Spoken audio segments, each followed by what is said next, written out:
Good evening, dear students. How are you? I hope that each one of you is fine. Um, I really miss you. Of course, concerning Hamlet, first I want you to feel relaxed. Don't panic, don't worry.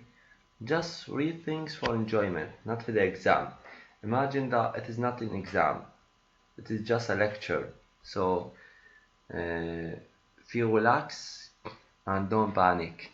Look, for example, first, of course, I gave you certain steps or certain tips, let me say, which will help you to shape your personality in depicting your thoughts.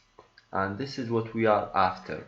Look, for example, the first thing to enrich your article is to give evidence about the things you depict in that article or in your answer to such a question. Okay, when you say, for example, that Gertrude is a bad woman, you need evidence from the text to prove your statement that she's bad. When you say the opposite, that Gertrude is a good woman, as an image of women Shakespeare has portrayed in his play. So you need always, when you judge, you need to prove that. When you say that Muhammad Ajid is a good man, a gentleman, you need to support your answer with certain events that happened with you, or between you and Muhammad, to prove your statement. And when you say the opposite, that he's a bad man, an evil one, a villain, so you need also to prove that with certain evidence. Okay, types of evidence, let me say. Okay, so evidence, it means here how good is your command and deployment of the relevant course material. Okay, it means certain evidence, certain extracts or excerpts from the text. Interpretation is very important also. It means that you need to create a kind of argument, and this argument should be developed. Of course, there are certain point of views, for example, concerning this matter. So, word can lead the other. Okay. In addition, that expression. Why expression here? We mean style. Of course, man is style and style is man. And in this case, that each one of us has a style of his own, even in ordinary life. You know that drama is connected more with life. So now imagine that when we walk is a style. When I walk is a style. When I laugh is a style. Style means art. So is my style, I mean, writing clear, concise, engaging, as well as grammatically correct. All of these shape the good style of an article. Imagine that each question is a topic in a magazine, and you are waiting your readers to evaluate your article. How can you seed or create a kind of suspense? Suspense, I mean eagerness. I want to explain this word in Arabic because it's important. عنصر التشويق أو اللهفة اللي تجر القارئ حتى يكمل قراءة المقال. Okay, so for example here, certain top. Imagine that the question may be decorated, but of course there are certain keywords the question is about.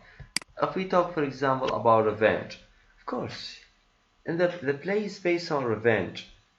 First, we have Hamlet and Claudius as a headlines, a revenge of Hamlet and Claudius, which is the major one. We have another revenge between Hamlet and whom? Laertes, and we have another one between Hamlet and Fortinbras, and each one of them has its own basis, let me say. So Shakespeare here creates revenge, and of course revenge started with a ghost, because without the ghost we don't have story. The ghost, when he told Hamlet what first the servant that did sting thy their father's ear, Now where's his crown? Hamlet said, "O my prophetic soul, my uncle." And he asked him, "Let not the royal bed of Denmark be a coach of luxury and incense." This is one of the also, let me say, support your answer from the text, just to prove the theme of revenge. And it's a very complicated theme. Even here you may include refer to madness, and you may refer to play within play, and you may refer to the prayer sea. I mean, it's complicated. How can you elaborate your heap of thoughts into an organized, united article? Madness. Imagine, it's connected to revenge, but when you came to madness, you should answer in a way which is, I say, not totally different and not totally similar. Madness, we have two kinds of madness. We have the real one and the fabricated one. The real one was Ophelia, which is a secondary one. It comes because of Hamlet. I mean, Ophelia's real madness is the outcome, the result of Hamlet's fabricated madness. And look, for example, when did Hamlet pretend madness? When the ghost told him a story, and you know that Hamlet is scholar, and he didn't believe in the existence of the ghost. So he has doubt, and you know that he has certain religious roots inside him. And these religious roots urge Hamlet to what? To procrastinate. I mean, to delay his action. He wants to feel sure whether really what has been said by the ghost of his father is it true or not. So Hamlet started his journey looking for what? The truth. And this is our journey in life. Truth is always, there is something missing, which is the truth. Okay? So Hamlet pretends madness in order for his royal family to pretend in front of him naturally, and from their behavior he can catch their conscience. Okay, something like this. I think that you know more about this. The play within play technique. Of course, when madness becomes fruitless means to discover the truth behind his father's death, the truth, the quest for the truth, Hamlet decided to bring certain players and to play something like the murder of Gonzago, a story which is totally the same, identical, let me say, not only similar, but identical to the story that the ghost told to Hamlet. And from this, the mousetrap, as Hamlet called it, okay, as Hamlet called that, it is called play within play. We have also for procrastination, delay of the action. We have the image of women. We have two women here. We have, let me say, we have first Gertrude, and we have also Ophelia. The ghosts, the major character. Friendship. When I say friendship, I mean first Rosencrantz, Guildenstern. Let me say those two especially. When I say Horatio, Marcellus, and look, each one. Look, for example, Hamlet's friends from two sides. I mean, because Hamlet is the main character. Look, for example, to his friends, Marcellus and Horatio on one side, and Rosencrantz and Guildenstern on the other. Religion. Do we have a role of religion? Shakespeare has political play, Claudius, and something like this. Classical, crime scene, psychological play, image of love in Shakespeare Hamlet, Shakespeare language in Hamlet, the language Shakespeare, imagery, symbolism, function of comic relief, especially Polonius, significance of soliloquy as a literary technique Shakespeare's Hamlet, especially to be or not to be, certainly. The state as a disease body in Shakespeare Hamlet, because you know that Claudius represented the head of the country and he is a very bad leader. Okay, for that reason Fortinbras at the end when he came and conquered Denmark, he considered Hamlet as being a martyr. I mean, a martyr here means what? Like Imam Hussein. Imam Hussein is a martyr, shaheed, because he sacrificed himself for people in general.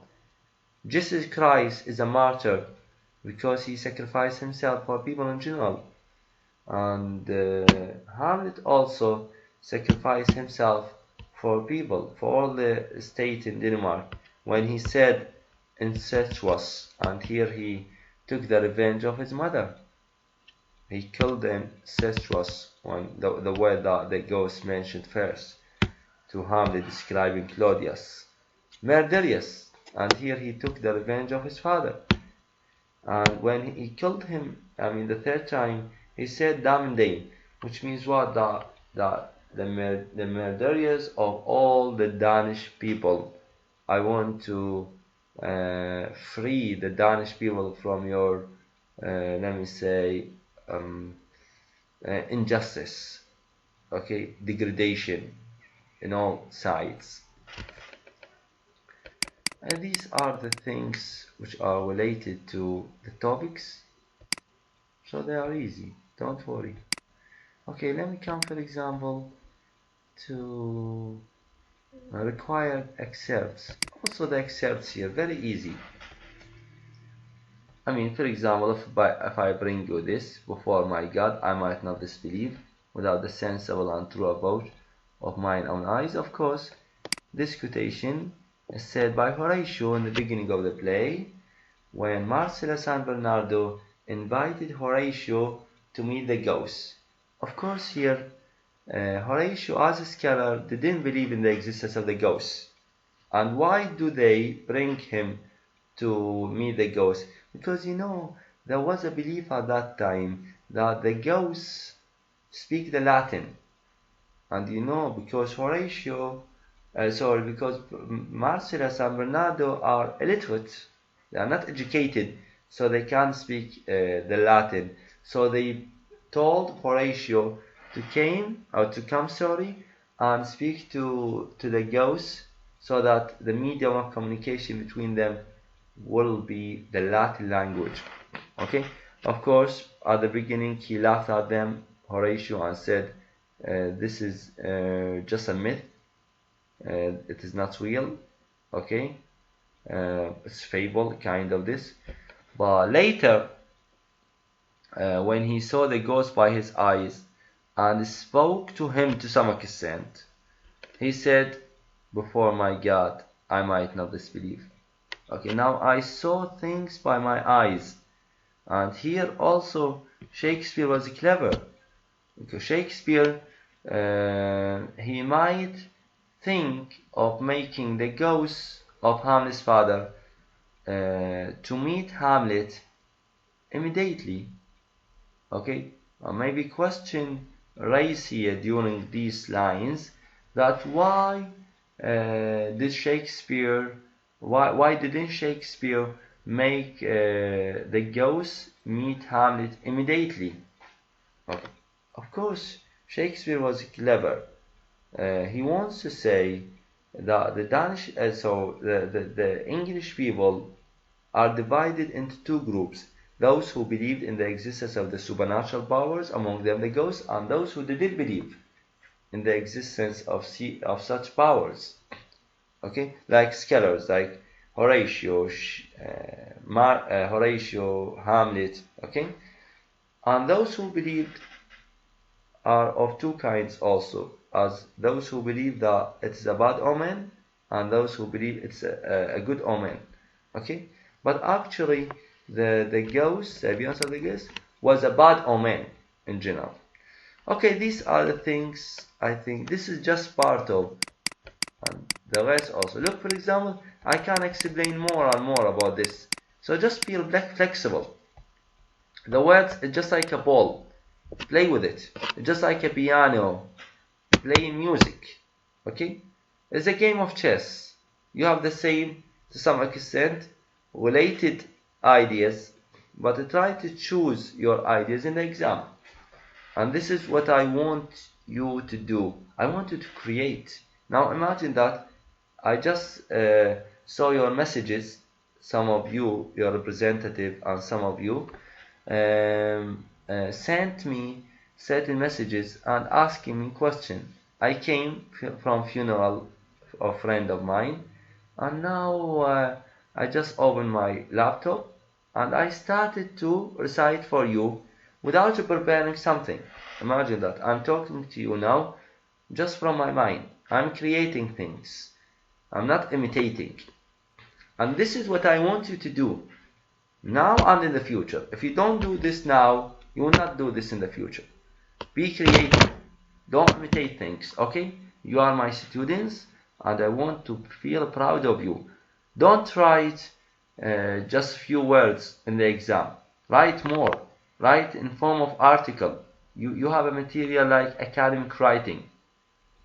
Let your teachers, the rest of teachers, not me, see your answers and say, wow, that's very super or fabulous. I want to feel proud. So make me come with the sin. I want to come with the sin of pride, like Lucifer. Okay? But I'm not like Lucifer, of course. Thank you so much. Take your time. Now I'm going to eat something. If you have any question or if you need a meet, then keep me in touch. Thank you so much. Okay, what is this?